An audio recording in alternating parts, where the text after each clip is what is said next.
दोस्तों फाइनली कल आप लोगों का आरआरबी क्लर्क प्रीलिम्स का एग्जाम जो है वो स्टार्ट हो जाएगा। कल है, 7 तारीख को है, 13 तारीख को है, शायद 14 को भी है, बट 3 डेट्स तो लगभग कंफर्म है। ये बहुत जरूरी है सर कि कल जब आप एग्जाम देने जाएंगे तो कुछ चीजें आपको थोड़ा सा क्लियर होनी चाहिए। जो भी आपका स्टेट है, अगर आप स्टेट वाइज थोड़ा सा चीजों को समझेंगे, क्योंकि मैटर करता है ना। इस बार थोड़ी सी जो डेटा है, जो फैक्ट्स हैं, जो वैकेंसीज हैं, पहले की तुलना में थोड़े अलग हैं, जो आपको जानने चाहिए। ठीक है, देखिए ये आप लोगों का जो है वो 4 शिफ्ट का एग्जाम है। जो भी आपकी शिफ्ट है, ये रिपोर्टिंग टाइम है। यहाँ आपका एग्जाम स्टार्ट होगा, यहाँ पे एग्जाम आपका क्लोज हो जाएगा। ठीक है, इंपॉर्टेंट बात ये है, ये आपकी वैकेंसी सबसे पहले इस साल की वैकेंसी है। और अब जरा इसको आप गौर करिए, इस पे क्या है, लास्ट के 6 सालों पे हमें जो इस बार वैकेंसी दिख रही है वो अन्य ईयर के मुकाबले ज्यादा है। ठीक है, ये हमें वैकेंसी इस बार लगभग 8000 के करीब वैकेंसी दिख रही है। और कोई बड़ी बात नहीं है, प्रोसेस होते होते शायद हमें इसमें वैकेंसीज के नंबर और एड ऑन होते हुए मिल जाए। इसका क्या इंपैक्ट होगा सर? इसका इंपैक्ट ये होगा कि आप अगर थोड़ा सा यहां पे कट ऑफ के नंबर देखें, उससे पहले मैं आपको थोड़ा स्टैट्स दिखा देता हूं। लास्ट ईयर का पेपर है, और ये मैं खाली 24 की बात नहीं कर रहा हूं, मैं 23-22 की भी यहां पे बात कर सकता हूं। सब मैं अब नहीं दिखा पा रहा हूं, बट आप समझिए, अटेम्प्ट्स हमेशा ज्यादा होते हैं।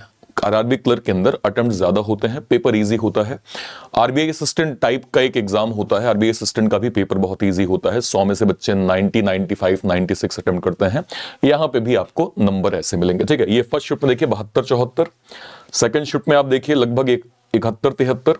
और इसके बाद अगर आप यहां पे जाएं तो लगभग 74, 75, मतलब 80 में से 70 प्लस एक एवरेज अटेम्प्ट है, जिसको हम गुड अटेम्प्ट्स बोलते हैं। गुड अटेम्प्ट मतलब क्या कि 100 बच्चा अगर एग्जाम देके लौटा है तो वो मतलब लगभग 60 से 70 ऐसे बच्चे हैं जो कह रहे हैं कि हाँ सर, हमारे जो अटेम्प्ट्स है ना सर, वो लगभग 70 प्लस तो हुए हैं। ये एक एवरेज नंबर है। अब इसका इंपैक्ट देखिए, मैं थोड़ा सा यहां पे आ जाता हूं, और ये है स्टेट वाइज मतलब कट ऑफ। ये लास्ट के 4 साल, कितने हैं, 5 सालों का कट ऑफ है। जरा कट ऑफ के नंबर देखिए। मैं ये तब की बात कर रहा हूं, इसको मैं थोड़ा सा इसके साथ समझाऊंगा। देखिए 24 के अंदर जो कट ऑफ है वो क्या थी सर? 24 के मतलब 24 के अंदर वैकेंसी 7000 थी, 23 के अंदर 6000 थी, और जो है वो 22 के अंदर कितनी क्या कहते हैं, लगभग 4500 थी। मतलब 22 से बढ़ा 23, 23 से बढ़ा 24। ठीक है, और 21 की जो वैकेंसी थी वो 22 से ज्यादा थी। तो पहले हम लोग 22, 23, 24 की तुलना करते हैं ईयर वाइज कट ऑफ के साथ भी। आप देखें जरा, तो यहां पे एक मैं सिर्फ एग्जांपल दे रहा हूं। यहां पे वैकेंसी मतलब यहां पे कट ऑफ, यहां पे कट ऑफ, यहां पे कट ऑफ, और ये कट ऑफ। आपने क्या देखा? आपने यहां पे ये देखा, इस बार वैकेंसी ज्यादा थी। ठीक है, ओके, पेपर का लेवल तो इजी है, तो ये नंबर इन बाकी नंबर से डिफर हो रहा है। कहने का मतलब क्या है? कहने का मतलब ये है, आप जिस भी स्टेट से बिलोंग करते हैं, आपको ये मालूम है कि इस साल वैकेंसी लास्ट के 6 सालों के टर्म्स में ज्यादा है। हमने एक सेफ अटेम्प्ट का वीडियो किया, उसमें मैंने ये कहा भी है कुछ एक ऐसे स्टेट हैं जो करंट जो नंबर है उसमें आप 3-4 नंबर ऐड करके चलिएगा, क्योंकि देखिए पेपर लेवल अप आ जाए तो नॉर्मलाइजेशन होगी, उसका फायदा सबको होगा, आपको नहीं होगा, सबको होगा सर। बट आरआरबी क्लर्क के अंदर हमने ये बहुत कम देखा है कि भाई पेपर मॉडरेट मतलब क्या कि पजल जो है वो ऐसी आ गई जो बनी नहीं रही है।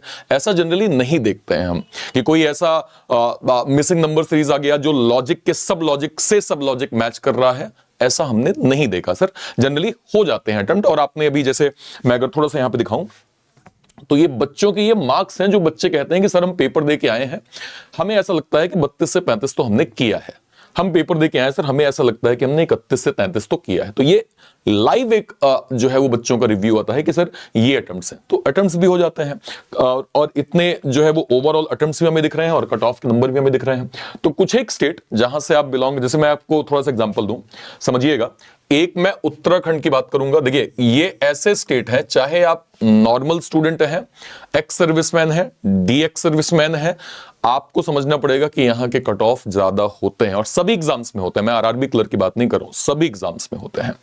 तो उत्तराखंड वाले थोड़ा सा कॉशियस रहेंगे, अपनी एक्यूरेसी को मेंटेन करिए, है ना। देखिए अगर आप सही अप्रोच के साथ, सही अप्रोच मतलब क्या होती है भाई, मैंने रीजनिंग का पेपर खोला, मुझे मालूम है कि मिसलेनियस आएगी, पजल आएगी, मैं सबसे पहले चुन चुन के सारे मिसलेनियस कर डालूंगा। उसके बाद में देखिए, अगर आप मिसलेनियस करने के बाद पजल जाएं, आप ये मानिए आपके अटेम्प्ट ज्यादा होंगे, साइकोलॉजिकल तरीके से आप अटेम्प्ट ज्यादा करेंगे। लेकिन अगर आप पजल से शुरुआत करके सोचें बाद में मिसलेनियस कर लें, थोड़ा चैलेंज आते हैं। तो इस पैटर्न को मत अपनाइएगा। ये एक बहुत प्रैक्टिकल मेरा आपको मैसेज है, स्पेशली अगर आप इन स्टेट से बिलोंग करते हैं। यहां के नंबर्स आपको दिख रहे हैं कि हाँ भाई अच्छे खासे गए हैं, लास्ट के 4 सालों में भी आपको दिख रहे हैं। ठीक है सर, और आ जाइए एक स्टेट अगर मैं यहां पे कहूं, राजस्थान को मैं कोट करूंगा। राजस्थान के नंबर भी आप देखिए 2020 में 78.75 था, और इन जनरल भी अन्य एग्जाम्स में भी इसके कट ऑफ के नंबर ठीक ठीक होते हैं। तो राजस्थान वाले भी थोड़े एक्यूरेसी में कॉशियस रहिएगा, एक्यूरेट आंसर करें, अटेम्प्ट सही करें, है ना। जैसे हम लोगों ने मॉक दिया होगा, मैंने हमेशा कहा है कि परसेंटाइल के कॉलम को मेंटेन रखिए, परसेंटाइल के कॉलम को बैलेंस रखिए, ये आपकी काफी मदद करेगा, वो चीज आपको यहाँ हेल्प करेगी। ठीक है, वेस्ट बंगाल वाले थोड़े कॉशियस रहेंगे, ओडिशा वाले ध्यान दीजिएगा। ठीक है, okay. Haryana no doubt, Haryana no doubt भाई, चाहे कोई भी एग्जाम हो। ठीक है, ओके। और कौन सा स्टेट में आपको सजेस्ट कर सकता हूं? केरला भी वैसे होता है, बट ठीक है, उसमें जो हमने एक नॉर्मल सेफ अटेम्प्ट बोला है, अगर आप उसको भी टारगेट करेंगे तो भी आपका जो है वो कुछ गड़बड़ नहीं होने वाली है। चंडीगढ़ इसमें नहीं है क्या? अच्छा, ये उसके अंदर मर्ज होगा। ठीक है, ओके, ठीक है। तो ये ऐसे 3-4 स्टेट हैं, ठीक है, जहां पे आपको थोड़ा सा, देखिए एक्यूरेसी तो सभी को मेंटेन करनी है, एक्यूरेसी में कहीं कोई दिक्कत नहीं, लेकिन आप ये समझिए कि कभी भी जल्दबाजी में कि अरे सर मुझे 7 पजल दिख रही थी और मैं ना डायरेक्टली, मुझे डॉट भी ऐसे दूर से दिखने लगे थे। हो सकता है आप उसको बना लें, हो सकता है एक पजल में आप करके कॉन्फिडेंट भी हो जाएं, लेकिन ये प्रैक्टिस अच्छी नहीं है। होता क्या है कि हम मान लीजिए आपने कहा कि सर मैंने एक पजल देखी, उस पजल में ना सर डॉट मुझे मिल रहे थे और मैं उसको डायरेक्टली कर गया, मैंने कर लिया, अच्छी बात है आपने इस एग्जाम में कर लिया, बट ये प्रैक्टिस अगर आप रेगुलर एग्जाम्स में करेंगे तो आपके लिए नुकसानदायक होगा, किसी एग्जाम में आप फंस जाएंगे। तो ऐसा मत करिएगा, ठीक है, ऐसा मत करिएगा। सिलॉग इनइक्वालिटी अल्फा न्यूमेरिक, क्योंकि ये नंबर देते हैं। देखिए आप पेपर देखिए ना, पेपर अगर मैं आपको दिखाऊं, थोड़ा सा पेपर देखो, ये आप देखिए rank puzzle, inequality, syllogism, alpha numeric number. देखिए एक टॉपिक के 10 क्वेश्चन, एक टॉपिक के, कौन सा शिफ्ट है भाई? 18 अगस्त की शिफ्ट 1 है। एक टॉपिक के 10 question, alpha numeric, letter, number, symbol की भी सीरीज आ गई, और नंबर बेस्ड 3 डिजिट बेस्ड एक नंबर, 3 डिजिट बेस्ड एक नंबर, ऐसे 5 नंबर आ गए, इसके 5 क्वेश्चन आपसे पूछ लिए गए। पक्के पकाए नंबर है भाई, पक्के पकाए नंबर, 5, 10, 15, 18, 20 के बाद ये तीनों ऐसे हैं जो डुएबल हैं, जो सॉल्व हो सकते हैं। ठीक है सर, ओके। और इसके बाद पजल, ऐसी कोई पजल नहीं जो मैं कहूं आप स्किप कर दीजिए। 11 लोग बने थे अनसर्टेन में, 7 लोग थे, 7 बॉक्स थे बॉक्स में, ठीक है, 7 पर्सन नॉर्थ फेसिंग, और उसके बाद flat floor, 3 floor 2 flat, 3 floor 2 flat. बताइए कौन सा ऐसा सवाल है जो आप कहें कि नहीं सर मैं ये नहीं कर सकता था या मुझसे नहीं बना? 36-37 एवरेज अटेम्प्ट 35-36 है, बाकी मेरे पास तो 40/40 का डेटा है।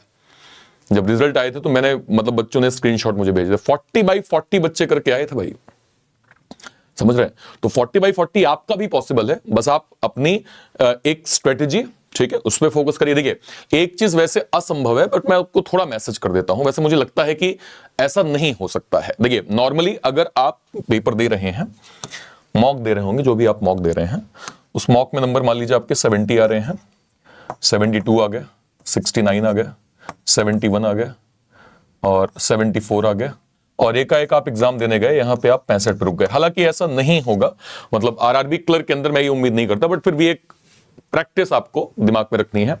अगर आप एक्यूरेट ये नंबर लेके चल रहे हैं मॉक में, एक्यूरेट नंबर ये लेके चल रहे हैं, ठीक है, और एकाएक ये नंबर आ गया, अगर ऐसा होता है तो आप ऐसा मान लीजिएगा कि गलती आपसे नहीं हुई है, पेपर का लेवल अप हो गया है। इमीडिएट समझ लेना, ये बिल्कुल दिमाग में मत लाना कि यार मेरा पेपर खराब हो गया, फिर हम अपने आप को कोसने लगते हैं, अरे नहीं मैं तो जब बस में आ रहा था तो वो मेरे दिमाग में नेगेटिविटी आ गई थी, वही फोकस हो गया था, नहीं मैं वहां उससे लड़ गया था इसलिए ऐसा हो गया। ऐसा कुछ नहीं हुआ है, पेपर का लेवल हार्ड आ गया है।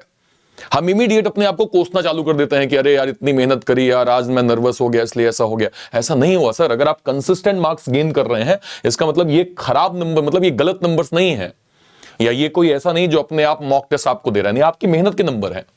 तो मतलब आप एक नंबर कंसिस्टेंट सेम तरीके से गेन कर रहे हैं, है ना। मैं फिर कहूंगा ये सिचुएशन मुझे आरआरबी क्लर्क में नहीं लगती है कि ऐसी बनेगी, बट इसको भी माइंड मेकअप करके चलिए, क्योंकि इस कारण से भी बहुत सारे बच्चे अच्छा खासा पेपर, बनता हुआ पेपर खराब करके आ जाते हैं। अरे सर मैं नर्वस आ गया था, मुझे लगा कि मेरे से गलती हो गई। अरे मैं जब बच्चों रोने लगते हैं भाई बच्चे बात करते हुए, तो इसको भी थोड़ा सा दिमाग में रखिएगा, ठीक है। बाकी 2-4 स्टेट को थोड़ा सा फोकस करिए एक्यूरेसी में, है ना। और मैं फिर कहूंगा अटेम्प्ट्स का तरीका सही करिए, है ना, ठीक है। कोशिश करना कल जब 8 बजे लेट्स सपोज रिपोर्टिंग टाइम, भाई पहुंच जाओ 7 बजे यार, पहुंच जाओ। सवा क्या फर्क पड़ता है, क्या फर्क पड़ता है, वो 1 घंटे बैठ लेना भाई, बट इससे आपका मेंटल पीस रहेगा। समझो बहुत जरूरी है, एग्जाम में फोकस बहुत जरूरी है, काम माइंड बहुत जरूरी है। मत पहुंचना 7:55 में कि अरे भैया भैया एंट्री दे दो यार, हमें एंट्री दे दो भैया, मत करना। ये आपके एग्जाम में इंपैक्ट करता है। बहुत जाना टाइम से, ठीक है। आज सारी चीजें दो प्रिंट आउट निकाल लेना भाई, जो भी आपके एक वोटर आईडी कार्ड है या फिर आधार कार्ड है, ठीक है। पासपोर्ट साइज फोटो 3, 4, 5 रख लेना, ठीक है। किसी भी तरह के गैजेट को लेके मत जाना, है ना, एग्जाम सेंटर। कोई भी ऐसा, है ना, बेल्ट या फिर ये नेकलेस, चूरी उरी, है ना, ये सब सोना चांदी सब मत लेके जाना भाई, है ना, सब उतरवा लेंगे वहां पे। तो किसी भी तरह का उसका टेंशन दिमाग, बिल्कुल सीधा साधा। देखिए अभी आईबीपीएस की गाइडलाइंस आई थी, जिसमें कई तरह की चीजें उन्होंने उसमें मेंशन करी थी, और वो ठीक भी है, वो ठीक भी, गलत नहीं है। अगर आप एक मेहनती स्टूडेंट हैं तो आपको वो फायदा करेगा, आपको वो बेनिफिट करेगा। तो बिल्कुल सभ्य तरीके से, सीधे साधे सभ्य तरीके से आप एग्जाम देने जाएंगे, एग्जाम देके आप आ जाएंगे, ठीक है। ओके, बेस्ट विशेस मेरी तरफ से, है ना। और कल हम लोग एनालिसिस के साथ हाजिर होंगे, डेप्थ एनालिसिस हम लोग कर रहे होंगे कि एग्जाम की अप्रोच कैसे करनी है। Till then bye bye, thank you so much, Jai Hind, thank you.